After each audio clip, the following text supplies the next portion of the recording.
if kids are growing up seeing their parents picking at themselves or changing clothes a lot or talking negative to themselves Yes. in the mirror, or coaches are doing that same thing. So, or teachers, they're seeing them have a conversation in school about the new diet plan that they're on. I think all of those things influence our next generation.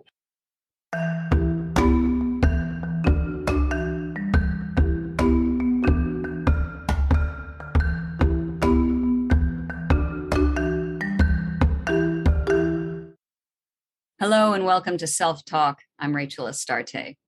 Today, my guest is Ave Poirier. She's the author of The Body Joyful, My Journey from Self-Loathing to Self-Acceptance, leader of the Body Joyful Revolution, certified intuitive eating counselor, self-talk trainer, and eating disorder specialist. Welcome, Anne. Thank you so much, Rachel, for having me. I'm excited to have this conversation. I am too. So I want to jump right in and ask you what led you to this journey in your life? Well, it started young as a child, and in the book I talk about seeds being planted and my own self-talk being planted in because of what I hear around me, the experiences that we live through and the explanation that we put to them. So if somebody says, "Oh, what a cute chubby little baby," and your parents repeat that over and over again, it kind of sticks with you a little bit, right? So those little things that it wasn't meant to be anything other than, how cute. But the adjective was a little taken a little differently for me once I got to be a little bit older. And so with that seed being kind of planted in my head, stocky, sturdy, the descriptions of myself, not being able to really fit into the same kind of clothes the other girls did, being a little bit bigger, a tomboy, short hair, a little just rough around the edges, I guess you would say. I really held on to this piece of being fat due to a nickname that my brother gave me, called Annie Fanny Farmer. And I don't even know if it was my brother. It was just a bunch of guys in the neighborhood as I wanted to play football with them. And, they just had this little nickname for me. And it was harmless. If I look back, it was harmless, but I gravitated towards that Fanny word and took it upon myself to make myself believe that my body is not right. I need to change my body.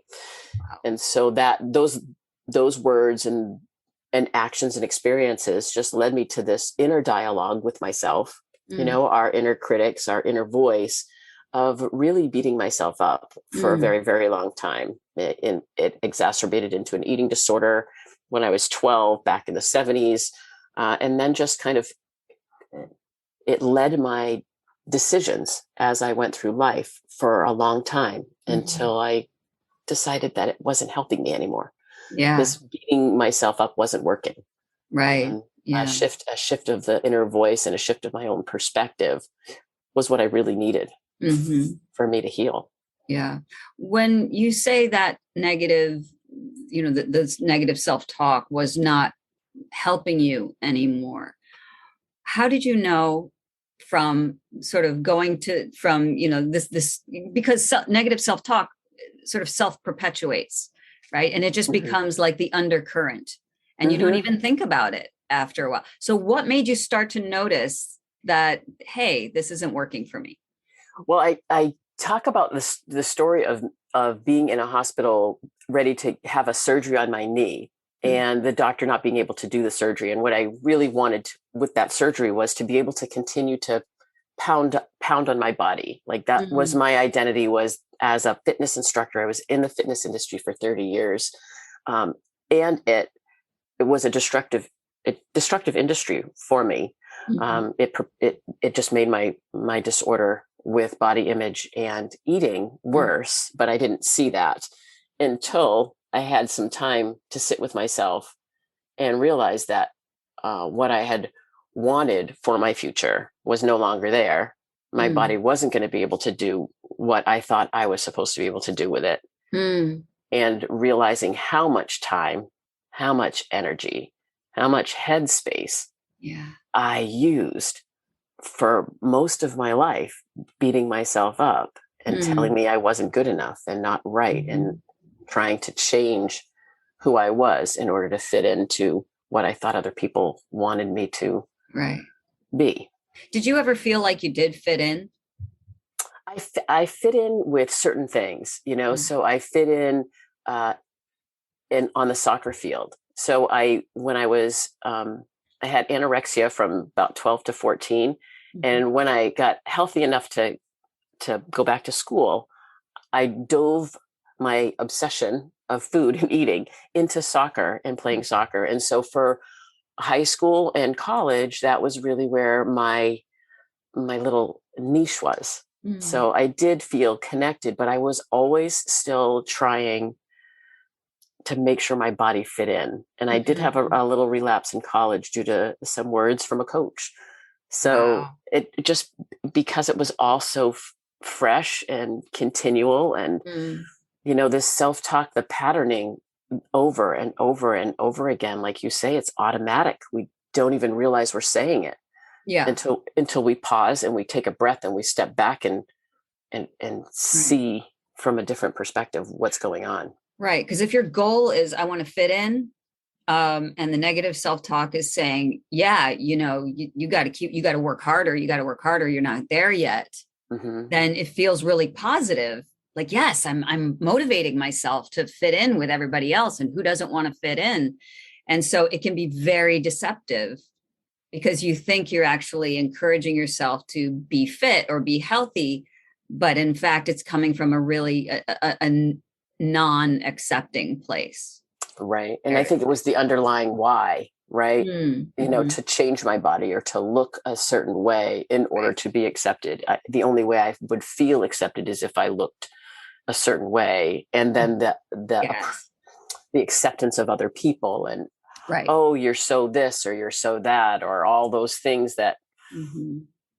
add to the fuel of the fire, saying, Yeah. well, yeah, so I should keep going. I Yeah. should keep working. I should try harder. What was your ideal body size?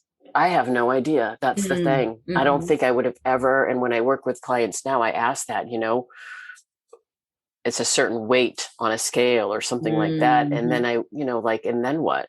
Because there's this yes and Mm-hmm. kind of a space where I have no idea. I don't think I would ever be what I thought I should be. So I was Mm-hmm. always just trying to look different or Right. get more approval somehow, make Mm-hmm. make my parents proud, kind of thing, right? Mm-hmm. Those all those underlying tones. Yeah. So Did you have parental encouragement as you were anorexic, or did they notice there was something wrong? they noticed there was something wrong. I was adopted early, so there's a little bit there too. um, but my mom specifically really knew something was wrong and worked really hard to try to figure out what was going on. Mm, So, and I think just because my dad loved sports, he mhm. really encouraged and loved seeing me play sports, and so I was always trying to make sure, Oh, right. that I was doing the best I could. And uh, I Yes. think, and it It's was, exhausting even talking about it, I know, right? I know. Like, oh, Uh, you just have so much compassion for the younger self, right? The just trying to please and tap dance, as I call it in therapy too. You're tap dancing for your love. yes, yes, exactly. Right. Yeah. Yeah. Right. Wow. So, um, so we talked about that moment of transition when you were about to have surgery. How did you move from self-loathing to self-acceptance? That's a huge, huge leap. Yes. And the book, the publishers wanted me to go to self-love, and I was very strong against that, Mm-hmm. because I think that the society pushes self-love. And Yeah. if you're in a place of self-loathing, self-acceptance even seems Yeah. very, very far away. Sure. And so I think about it as a continuum. We're on this continuum, and it's, if I'm here in this place of self-loathing, what's working for me, what's not working for me. And when I was able to forgive myself, Mm-hmm. right? Take some responsibility for myself. Yes. And I think step away from always trying to be somebody else, I was able to say, well, there's got to be another way. Enough's enough. I have 2 daughters. I didn't role model very well for them. Do I want to continue to role model in this way for them as they continue to grow up?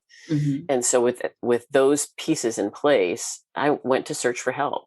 So when you journal, and I think this is another, people, I think your audience might relate to this, when you journal the same thing over and over and over again, and then you're kind of sick of seeing yourself journal the same, the same struggle for the 100th time, you go, maybe I need to ask for help and reach out. And that's when I asked for help. I reached out to a therapist. And after being in therapy a few times, always trying to make sure that the therapist liked me. This was the first, right? There you go. There's the people pleaser again. Sure. Yeah. Makes sense. So this therapist was different, and we did some work, and that was the start of this journey of trying to find something different for myself. And it really started with just this body neutrality place where my body's not good or bad. It is the vessel that I experience life in. Yes. And this is the body that I was given. Right.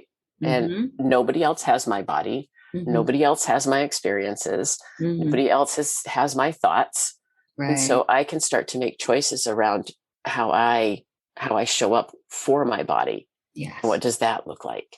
And that is exactly the cure for many eating disorders, which is a loss of control.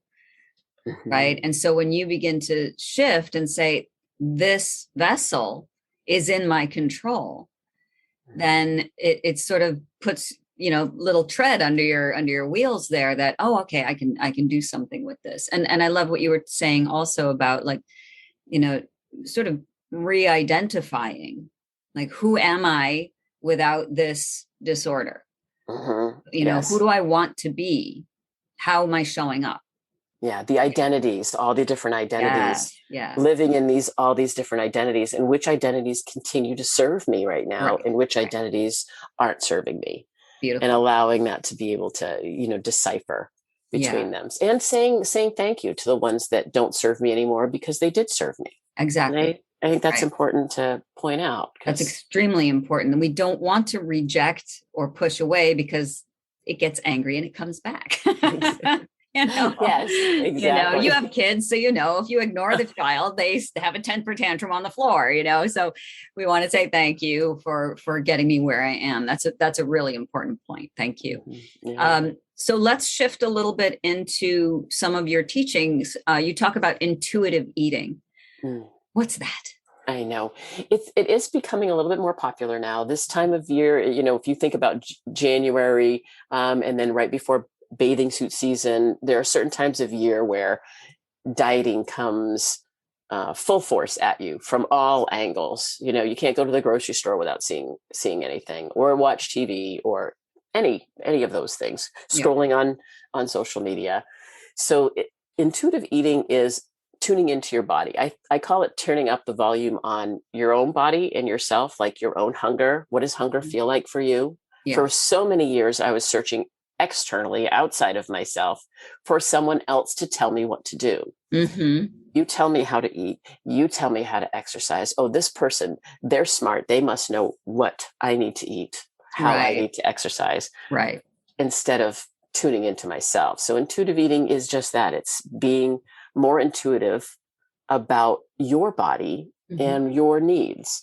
Right. What does hunger feel like? What does fullness feel like? There's no good or bad foods. There is a tuning into how foods make you feel. Yes. How does this particular food make me feel? Oh, this happens when I eat this. Then there's some autonomy. I can choose to eat it and feel like that and not feel good, or I can choose to not eat it. And that choice is different than being good or bad because I ate something or I didn't eat something. Right. Or even just adjusting a portion of something. I'm thinking, for some reason, I'm thinking like chocolate cake or something, that you might feel sick if you have a whole piece of cake, but a couple of bites is very satisfying and lovely. And if, I talk about this too with patients about awareness, bringing awareness to everything you're doing, so that you're not just sort of sleepwalking through your life, and bringing awareness to what you eat, how the food tastes, that kind of thing. So you're again, that's a control, right? That you can choose to be actively participating in your nourishment. Yes. Yeah. I love that too. And there's something called sensory specific satiety too, especially with some of our hard senses like sweet, sour, bitter. So when you do eat something sweet, I call it the great cookie experiment. So that you do take bites very slowly, very methodically, taste, and then you kind of rate the taste and you pause and you use all your senses. And it's very interesting how your taste actually diminishes over time. The enjoyment of the food diminishes over time because of this sensory specific satiety in your with your taste buds. So it can be really helpful to share with people a tool, right, that they can use to realize that, yeah, maybe I don't need the whole piece of cake because it does make me feel like this, but I can certainly enjoy and lovely enjoy, 2 or 3 bites and just, savor them. And then put the cake away for another time. For and then another time. Yeah. Exactly. Oh my gosh. Now I want cake, damn it. Yeah. So, right. So you and I grew up around the same time. And I remember particularly growing up as a young person in the 70s and 80s. And the Jane Fonda and the aerobicizing and the absolute desperation to be thin. And then in the 90s, we got the heroin chic and the whole thing. And things are getting a little better now, and I'm so grateful to see that. But it's still hard. It's still hard. And I wanted to ask you if you have any advice about how do we push back against that societal pressure to be thin? Yeah, I think that's such a great question. And I believe it starts with our role models, right? The adults who have lived through those periods of time and are stepping in. I think as we get older, we do tend to step towards ourselves a little bit more and less around what society wants. But if kids are growing up seeing their parents picking at themselves or changing clothes a lot or talking negative to themselves in the mirror, or coaches are doing that same thing. So, or teachers, they're seeing them have a conversation in school about the new diet plan that they're on. I think all of those things influence our next generation. And how can we change the conversation around all of those things so that we're talking about the person for their talents and their gifts and their unique qualities versus the way that they show up in their bodies. Right. But I think it's even harder now with social media and especially with the pandemic and all the Zoom time. Right. We weren't designed to be staring at a screen at ourselves really for 6 hours a day. Right. And that's why I think some of the studies are showing now that this has been harmful. So, how we have to change the conversation around food and body and exercise. Yeah. I don't know if there are any young people who listen to this podcast, but if there were, let's say, a few teenagers, what kind of, and maybe this would be good for parents who have teenagers or even younger, how might you manage dealing with peers or coaches or parents who are self-critical in that way? And so you're standing next to your coach or your mom or whatever, and they're nitpicking the way they look, or I used to be so thin. You should have seen me back when I was, you know what I'm saying? And like, I wish I looked like you, but you know what I mean? And then there's just this awareness of hyper awareness of, as you pointed out, that the way you look is what is important as opposed to who you are as a person, So how might you guide a younger person to manage when someone they look up to is being so critical of themselves? It's hard to say. I think that's such a good question because it's hard to say because we don't know where they're standing or what their experiences have been up until then. If they're, say, in a health class that's talking about this shifting of body image away from society's thin ideal and accepting all bodies and reducing bullying and weight shaming and Right, right, that right. kind of thing. That's where a child can go, Mom, I'm learning about, oh, Right, did you realize I was, these are other ways that we can talk right. about, as opposed to buying in, Yes. and joining the conversation. Yeah. And that's how I think young people can do it within their peers too, is not to jump right into the conversation and go, yeah, you should have seen, or, yeah, look at my thighs, or, You're right. right. That trying to one up kind of each other on this Yeah. self-bashing space. Yes. Yeah. Mm, And I think that also touches on the you know, when you're hearing the same message over and over again as a young person, it's really hard not to have that become part of your internal self-talk and patterning. And I think it's really important to point out that it doesn't go away overnight. oh my gosh. That this is a practice that people have to remember, that, as long as you're making the effort to shift the talk, and as you said, either speak up or just don't engage, Mm-hmm.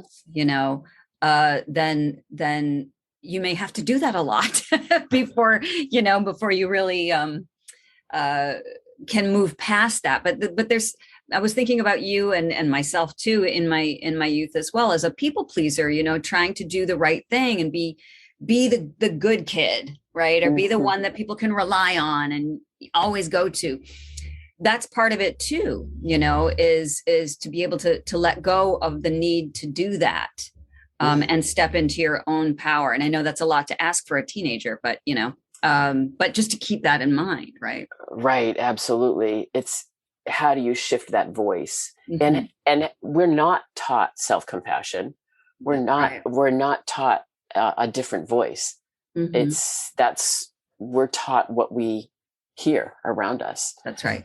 Right. Yeah. And I think that's part of this is, how can we shift what's going in? How can we flood the brain, right, with some Yeah. different words, some different ideas, some different thoughts. So a lot of times having, if I do work with I don't work with teenagers necessarily, but 20 somethings, Mm-hmm. cleaning up their social media feeds. Oh, nice. If you're rolling through and you're feeling bad about yourself, anything you're feeling bad about yourself, we let that go. And then That's a great thing to do. Yeah, I love it. there's so many body positive and um, influential people that are of all different sizes and shapes. Mm-hmm. And they Right. are, like you said, we're seeing it more and more. Mm-hmm. It's slow. Slow. Yeah. It's slower than we But both compared want. to what we grew up with, it's a lot better. I mean, some of the comments, as you said, even you growing up, those comments were not meant to hurt you or shame you, but it was just a different understanding of what it meant to be playful back then. And it really hurts, but people didn't realize that. But you've just beautifully segued into my next question, which is what it's about self-talk, which is the name of the show. What does it mean to be a self-talk trainer? Well, I went down to Florida to have a course with Shad Helmstetter, who wrote the book, What to Say When You Talk to Yourself, and The Power of Neuroplasticity. So he's written a couple of different books. And so my husband went down and got trained by him first. And this was right during the knee stuff, my hospital kind of thing. And he came back and he was just on this high. It was the greatest thing. And we had this real conversation around our voices and this negative voice and why it's so hard to get rid of it, and the pathways in our brain and all of the neuroplasticity, the sciencey piece of it. And so, I mean, I love all that. Me too. And so just realizing how deeply rooted basically my own self-talk was, and realizing that it wasn't helping me anymore. And and of course he, Shad has self-talk audios, right? So you listen to them in the background, you just put them in and you listen. It's like any kind of a positive, there's a series of different people that have positive things that you can listen to in the background that help with just getting the brain used to hearing some different words that you're just not used to hearing for yourself. Wow. Yeah. And that I kind of blew it off a little bit. And I'm like, yeah, it's not going to work. But I did find myself making some different decisions. Okay. And I did find myself journaling differently, not in this space of always trying to do something different, but more on the space of acceptance. And that's how kind of this whole traveling down there for myself to say, let me see what he's talking about. Let me understand that a little bit more so that I could have the background to talk about it. And the mindset piece is so big. It filters down for so much of how we show up in the world. Right. And that's one of the things I love about neuroplasticity, is because when we're in that locked in phase of, this is how it is, the hamster wheel, we think that it can't change, but it can. And that's what's so beautiful about our brains, is that we can reprogram them. And for people who are a little bit skeptical of that, we have to remember we're born perfect. We don't have these issues when we're born. Somebody had to program our brain to think that way, or a number of people had to. We also were complicit because we allowed it to happen. But as a child, we don't know better. So if our brain could be changed in that way, it can certainly be changed in another way. Correct. Right. Yeah. That whole neuroplasticity. And I talk about a field of grass and walking that same path over and over and over again until it's so worn. And then when you change, you have to kind of step into the weeds. That's and it's not comfortable. Doesn't feel good. No. But the only way to change is to step into the weeds, because if you don't, you'll stay stuck on the path. And so allowing, even if you don't engage, like you had mentioned earlier, even if you stay put, and you don't go into the old pattern and you don't go into the new pattern, that's still progress. Yeah, that's true. Right. And so there's so many different ways to get out of that stuck place, and I stress this all the time, that to pace yourself and not expect so much. There isn't this amazing human being way over there that you're trying to be, that, eventually you'll get to, because that too can cause some, feeling of defeat before you even start. Like, I can't imagine myself as this person who doesn't have an eating disorder or who doesn't think badly of myself. You don't have to do that yet, just start from here. Yeah. Exactly. Yeah. I named my voices, like in my head. Oh, great. I have my negative voice, which was my mini me, and she has her friends. And then I have like a more positive, compassionate, stronger voice, my maxi me. And just by doing that, it allowed me to be kind of, mini me gets angry and tight fisted and closed chested. Yes. So there's kind of this action, and then maxi me kind of stands up tall and smiles. And so just the whole body piece can make a big difference too. And just the way we show up for ourselves in our language for ourselves. So if I'm stuck in that place, I go, oh, there's mini me. Thanks for sharing. I looked at your body, just went like this. And that, thank you for bringing that up too, because since we are talking about body image and being present, working with our bodies, listening to our bodies, seeing our bodies as an ally instead of as the enemy, right? This thing we have to carry around that just doesn't look right. Instead of that, if you're actually tuning in, as you said, to what closes me up and what opens me, what stands proud in me, what voice fuels that reaction. It's another beautiful, healthy way to work with your body. I work with people, who have disordered eating. I had it myself for many, many years, and you're dead from the neck down. So this isn't safe. I don't want to know anything from here, so it's all up here. I got it all sorted out, right? Until you start to really drop in and start to see that your body is not your enemy. Rather, it really is a source of joy and a source of information and healing that we forget. I mean, even people who don't have disordered eating sometimes forget what a resource the body is. Yes, so true. I love the word ally. I love that, that our body is an ally, and how it can, once we're starting to tune into it and not hate it, can tell us all kinds of things. It gives us so much information, as you say. So I think that those are really important pieces to understand, trying to connect into our bodies rather than separate them. Exactly. And that's such an important aspect. And that also might make it a little easier. It's a little scary at first, but I think it makes it a little easier to realize that you have an untapped resource, that you can rely on too. So absolutely. I don't know if this is possible, but do you have an example or a tip of how to shift someone's self-talk from negative to positive? I think I call it, like, I have this ABC, right?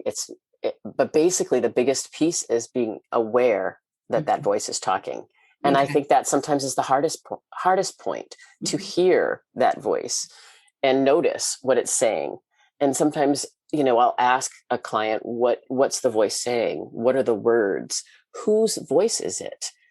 So that awareness of the voice itself. So it's not you, it's a voice in your head. So this awareness of that. Right. And then by taking some breathing, just breathing into that, noticing, okay, I'm aware of it. Let me breathe and let me pause. And then what's the best choice to make here? To fall into it and feed it with more and more language, harsher tones, all of that? Or is it to just stay put and validate it and be aware of it and not go anywhere, but not buy into it? Or do I choose to, is there a catch? Is there I don't want to say a catchphrase, but I have like a standby phrase that you can use anytime. And mine is, thanks for sharing. So yeah, nice. It's just, it's validating that it's there. Thank you for sharing that. But I'm going to stay put right here. I'm going to just take some deep breaths and pause. And then, I can make a different choice, and then learning some more compassionate words for yourself. I'm doing the best I can. I'm trying really hard.